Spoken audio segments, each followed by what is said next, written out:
Hi hello నేను మీ Vasavi Acharya. Welcome to Social Post. So చాలా మంది జావా అండ్ పైథాన్ నేర్చుకోవాలి అని అనుకుంటారు, కానీ ఎలా నేర్చుకోవాలి అని తెలియదు. మంచి ఇన్స్టిట్యూషన్స్ కోసం వెతుకుతూ ఉంటారు. అండ్ కొంతమంది ఐటీ నుంచి ఇంకా సర్టిఫికేషన్ కోర్సెస్ కానివ్వండి, ఇంకా ఏదో చేయాలి అని అనుకుంటారు. కొంతమంది ఏమో నాన్ ఐటీ నుంచి ఐటీలో జాయిన్ అయితే ఏ కోర్స్ సెలెక్ట్ చేసుకుంటే బాగుంటుంది, మంచి ఫ్యూచర్ ఉంటుంది అని చెప్పేసి వెతుకుతూ ఉంటారు. సో ఈ రోజు మనతో వీటన్నిటి మీద మాట్లాడడానికి అశోక్ గారు ఉన్నారు.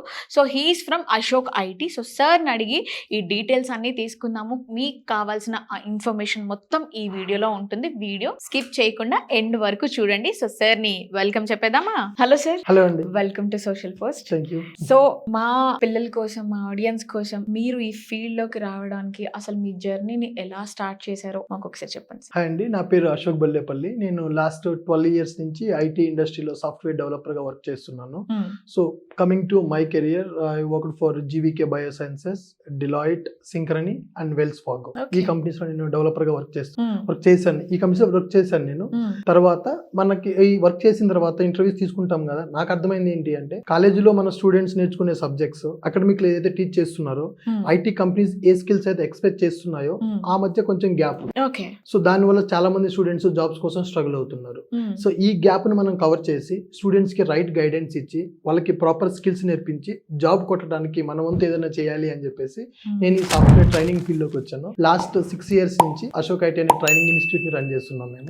ఇప్పుడు మన ఇన్స్టిట్యూట్ ద్వారా ఈ లాస్ట్ 6 years లో we train more than 50,000 students. Okay, ఎక్కడ ఉంది సార్ మన ఇన్స్టిట్యూట్? అమీర్పేటలో ఉంటుంది. అమీర్పేట. సో అశోక్ నేమ్ మీదనే ఉంటుంది. అశోక్ ఐటీ ఇన్స్టిట్యూట్ పేరు. ఓకే, అంటే మంచి కంపెనీస్ లో మీరు జాబ్ చేశారు.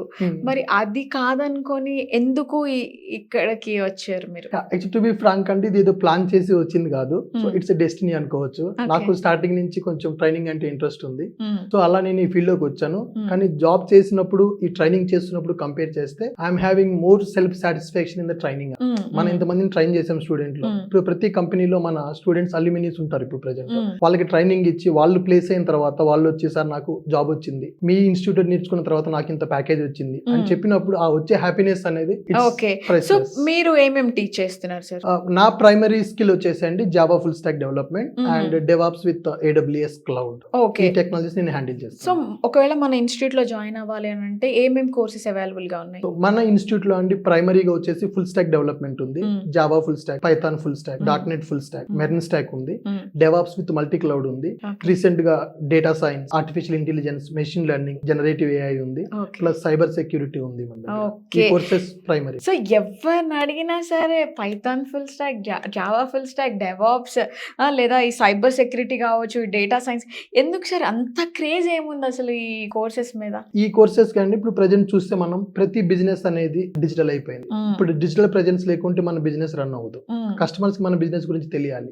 దానికోసం మనం ఆ బిజినెస్ రిలేటెడ్ గా వెబ్సైట్స్ డెవలప్ చేయాలి. వెబ్సైట్స్ డెవలప్ చేయాలి అంటే జావా గానీ, పైథాన్ గానీ, .NET గానీ యూజ్ చేయాలి. సో ప్రతి బిజినెస్ కి వెబ్సైట్ ఉంటుంది. వెబ్సైట్ చేయాలి అంటే ఈ స్కిల్స్ మ్యాండేటరీ. నెక్స్ట్ వచ్చేసి మళ్ళీ మనం డెవలప్మెంట్ చేసిన తర్వాత ఏదైతే మనం జావా, పైథాన్ యూజ్ చేసి డెవలప్మెంట్ చేస్తామో, కోడ్ రాస్తామో, ఆ కోడ్ ని మనం డైరెక్ట్ గా కస్టమర్ కి డెలివర్ చేయలేము. కస్టమర్ అనేది మేబీ నాట్ టెక్నికల్ కావచ్చు. ఆ డెవలప్ చేసిన ప్రాజెక్ట్ ని మనం డిప్లాయ్మెంట్ చేసి ఆ ప్రాజెక్ట్ ఎగ్జిక్యూట్ అయ్యేలా చూసుకోవడానికి డెవాప్స్ ఇంజనీర్స్ కావాలి. డెవాప్స్ అనేది కంప్లీట్ ఆటోమేషన్ ఉంటుంది.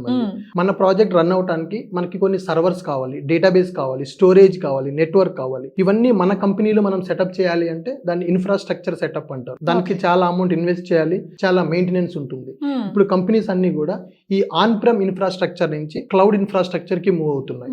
So every software engineer should know cloud computing. So దీని తర్వాత మళ్ళీ ప్రతి బిజినెస్ కి కూడా డేటా ఉంటుంది. ఆ డేటాకి సెక్యూరిటీ ఇంపార్టెంట్. ఆ డేటాకి థ్రెట్స్ రాకుండా చూసుకోవాలి, హ్యాక్ చేయకుండా చూసుకోవాలి. దానికి సైబర్ సెక్యూరిటీ స్పెషలిస్టులు ఉండాలి. సో ఈ టెక్నాలజీస్ అనేవి ప్రెజెంట్ భూమిలో ఉన్నాయి అంటే there is a requirement. Okay, so ఈ జావా ఫుల్ స్టాక్ అయినా సరే, పైథాన్ ఫుల్ స్టాక్ అయినా సరే సార్, నేర్చుకోవాలి అంటే అట్లీస్ట్ బేసిక్ స్కిల్స్ అయినా ఉండాలా? ఒక్కవేళ వీటిని మనం కెరియర్ కెరియర్ గా సెలెక్ట్ చేసుకోవాలి అని అంటే కెరియర్ ఉంటుందా, ఏమేం స్కిల్స్ ఇంపార్టెంట్ అంటారు? ఇప్పుడు ప్రెసెంట్ అండి జావా నేర్చుకుంటామా పైథాన్ నేర్చుకుంటామా అనేది ఒక కాంపిటీషన్ కాదు అది. First of all Java and Python అనేవి టూ ఆపర్చునిటీస్ ఉన్నాయి ఇక్కడ ఓకే, ఇండివిజువల్ గా. సో చాలా మంది అడుగుతారు జావా బెస్టా పైథాన్ బెస్టా. ఓకే, సో ఏది బెస్ట్ అని ఆలోచించకుండా ఏదో ఒకటి నేర్చుకోవడం ఇంపార్టెంట్ ఫస్ట్. ఓకే. సో మనం ఏంటి అంటే ఇక్కడ ఆలోచించాల్సింది మన కెరియర్ మనం దేంట్లో స్టార్ట్ చేయాలనుకుంటున్నాం. So do you want to become a developer, ఒక పెద్ద పెద్ద వెబ్సైట్ బిల్డ్ చేయాలా, అమెజాన్ వెబ్సైట్ లాంటిది కానీ, మన ఎస్బీఐ నెట్ బ్యాంకింగ్ కానీ, మన పాస్పోర్ట్ అప్లై చేసే పోర్టల్ కానీ, ఈ ఎంటర్ప్రైజ్ అప్లికేషన్స్ అన్ని కూడా బ్యాంకింగ్ సిస్టమ్స్ కానీ, హెల్త్ కేర్ సిస్టమ్స్ కానీ, రీటైల్ ఇండస్ట్రీ కానీ, ఈ కామర్స్ సిస్టమ్స్ కానీ, ఇవన్నీ కూడా జావా యూజ్ డెవలప్ చేస్తారు. ఓకే. సో ఎవరైనా ఒక ఫ్రెషర్ ఒక డెవలపర్ అయ్యి బిగ్ వెబ్సైట్ డెవలప్ చేయాలంటే జావా పాత్ లోకి వెళ్ళటం బెస్ట్. ఎక్కువ ఆపర్చునిటీస్ ఉంటాయి జావాలో. లేదా స్టూడెంట్స్ అనే అతనికి డేటా మీద ఎక్కువ ఇంట్రెస్ట్ ఉంది, ఉన్న డేటాని అనలైజ్ చేసి దాని నుంచి ప్రిడిక్షన్స్ ఫైండ్ అవుట్ చేసి ఆర్టిఫిషియల్ ఇంటెలిజెన్స్ టైప్ వెళ్ళాలి అనుకుంటే పైథాన్ నేర్చుకోవటం better. Okay, okay. DevOps with multi cloud అంటే ఏంటి? అంటే బేసిక్స్ నేర్చుకోవాల్సిన, వీటికి కూడా బేసిక్స్ తెలిసి ఉండాల్సిందేనా, లేదు మేడం బేసిక్స్ లేకపోయినా సరే మేము నేర్పిస్తామంటారా? డెవాప్స్ అంటే నేర్పించడం అనేది డిఫరెంట్ అండి. అసలు డెవాప్స్ విత్ మల్టీ క్లౌడ్ అంటే ఏంటి అంటే, డెవాప్స్ అనే దాన్ని మనం చూడాల్సి అంటే డెవలప్మెంట్ ప్లస్ ఆపరేషన్స్. అది ప్రతి ప్రాజెక్ట్ కి డెవలప్మెంట్ టీమ్ ఉంటుంది, కోడ్ రాస్తారు. ఆ కోడ్ ని మనం బిల్డ్ చేసి టెస్ట్ చేసి డిప్లాయ్ చేసి క్లయింట్ కి డెలివర్ చేసేదాన్ని మనం ఆపరేషన్స్ అంటాము. That is called development plus operations. అది ప్రతి ప్రాజెక్ట్ కి కూడా ఆపరేషన్స్ టీమ్ ఉంటుంది. డెవలప్మెంట్ టీమ్ ఎలా ఉంటుందో ఆపరేషన్స్ టీమ్ కూడా ఉంటుంది. సో ప్రతి డెవలపర్ కి కూడా ఆపరేషన్స్ మీద ఐడియా ఉండాలి. Next coming to the cloud, మనం ఇందాక అనుకున్నట్టు ప్రతి ప్రాజెక్ట్ కి infrastructure is very very very important. ఒక 100 సిస్టమ్స్ కావాలి, స్టోరేజ్ కావాలి, నెట్వర్క్ కావాలి. ఇవన్నీ మనం పర్చేజ్ చేసుకొని మనం మెయింటైన్ చేసేదానికంటే కూడా మనం దాన్ని ఇన్ఫ్రాస్ట్రక్చర్ ని రెంట్ కు తీసుకుంటాం. దాన్ని మనం క్లౌడ్ అంటాం. AWS cloud, Azure cloud, GCP cloud ఉన్నాయి అనమాట. ఇంతకు ముందు ఒక 5-6 ఇయర్స్ బ్యాక్ వరకు ఒక క్లౌడ్ నేర్చుకుంటే చాలు జాబ్ వచ్చేది అనేవాళ్ళు. ఇప్పుడు ఇండస్ట్రీ ఎక్స్పెక్టేషన్స్ ఏంటి అంటే ప్రతి ఒక్కరికి మోర్ దాన్ 1 క్లౌడ్ ఐడియా ఉండాలి, మల్టీ క్లౌడ్. సో ఎందుకు మల్టీ క్లౌడ్ అంటారు అంటే, ఒక క్లౌడ్ కి ఏదైనా ప్రాబ్లం అయినా కూడా మన అప్లికేషన్ డౌన్ అవ్వకుండా ఇంకొక క్లౌడ్ ప్లాట్ఫామ్ లో మన అప్లికేషన్ మనం రన్ చేసుకోవచ్చు. అట్లా 2 క్లౌడ్స్ ఐడియా ఉండాలి. ఇంకొక మెయిన్ రీజన్ ఏంటి అంటే, కంపెనీస్ లో ప్రాజెక్ట్ కి డెవలప్మెంట్ టీమ్ అనేది డెడికేటెడ్ గా ఉంటుంది. ఈ డెవలప్మెంట్ టీమ్ ఈ ఎస్బీఐ ప్రాజెక్ట్ కి వర్క్ చేస్తారు, ఈ డెవలప్మెంట్ టీమ్ ఈ ప్రాజెక్ట్ కి వర్క్ చేస్తారని డెడికేటెడ్ టీమ్ ఉంటుంది. కానీ డెవాప్స్ టీమ్ వచ్చేసరికి ఒక డెవాప్స్ టీమ్ అనేది మల్టిపుల్ ప్రాజెక్ట్స్ ని హ్యాండిల్ చేస్తారు.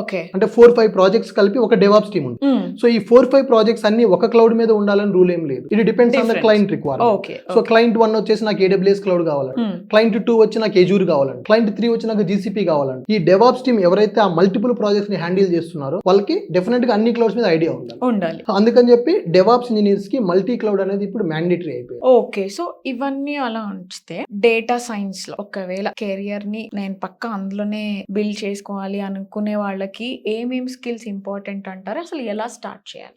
డేటా సైన్స్ అంటే ఫస్ట్ ఎగ్జిస్టింగ్ మన కంపెనీకి ఏదైతే డేటా ఉందో ఆ డేటాని మనం ఇంపోర్ట్ చేసుకొని దాన్ని క్లీన్ చేసి దాన్ని అనలైజ్ చేసి దాని నుంచి మనం ప్రిడిక్షన్ చేయడాన్ని మనం డేటా సైన్స్ అంటాం. ఆ డేటా సైన్స్ లో ప్రెజెంట్ మనం పైథాన్ నేర్చుకోవాలి. పైథాన్ ప్రోగ్రామింగ్ అనేది మస్ట్. ఒక డేటా సైంటిస్ట్ అవ్వాలి అంటే ఆ డేటా సైన్స్ సంబంధించిన లార్జ్ లాంగ్వేజ్ మోడల్స్ అంటారు, LLMs ఉంటాయి. ఇప్పుడు ఫర్ ఎగ్జాంపుల్ మన చాట్ జీపీటీ మనం ఏదైనా క్వశ్చన్ అడిగితే ఆన్సర్ జనరేట్ చేస్తుంది, ఏదైనా అడిగితే ఇమేజ్ జనరేట్ చేస్తుంది. అది ఎలా జనరేట్ అవుతుంది? బ్యాక్గ్రౌండ్ లో ఒక ప్రోగ్రామ్ రన్ అవుతుంది. ఆ ప్రోగ్రామ్ ని మనం LLM అంటాం, లార్జ్ లాంగ్వేజ్ మోడల్. ఆ LLMs ని డెవలప్ చేయడానికి ప్రెజెంట్ మార్కెట్ లో పైథాన్ యూజ్ చేస్తున్నారు. సో కంపల్సరీ పైథాన్ నేర్చుకోవాలి. దాని తర్వాత ఆ డేటాని అనలైజ్ చేయడం కోసం, ఆ డేటాని క్లీన్ చేయడం కోసం SQL నేర్చుకోవాలి. అంటే మన డేటాబేస్ ఉంటుంది, డేటాబేస్ లో డేటా టేబుల్స్ లో ఉంటుంది. ఆ డేటాని రిట్రీవ్ చేయడానికి లేదా డేటాను అప్డేట్ చేయడానికి, డిలీట్ చేయడానికి SQL అనే లాంగ్వేజ్ యూజ్ చేస్తారు, స్ట్రక్చర్డ్ క్వరీ లాంగ్వేజ్. సో దీని తర్వాత మనకు వచ్చిన డేటాని యాజ్ ఇట్ ఈస్ గా మన కస్టమర్ కి ప్రెజెంట్ చేయలేము. ఆ డేటాని మనం ఒక చార్ట్ రూపంలోనో లేదా ఒక గ్రాఫ్ రూపంలోనో ఒక రిపోర్ట్ లాగా ప్రెజెంట్ చేయాలి. దాన్ని డేటా విజువలైజేషన్ అంటారు. ఆ డేటా విజువలైజేషన్ కోసం ప్రెజెంట్ మార్కెట్ లో పవర్ BI యూజ్ చేస్తారు. So Python, SQL, power BI and Excel కూడా ఐడియా ఉండాలి. ఈ లాంగ్వేజెస్ నేర్చుకుంటే మనం డేటా సైంటిస్ట్ అవ్వాలి.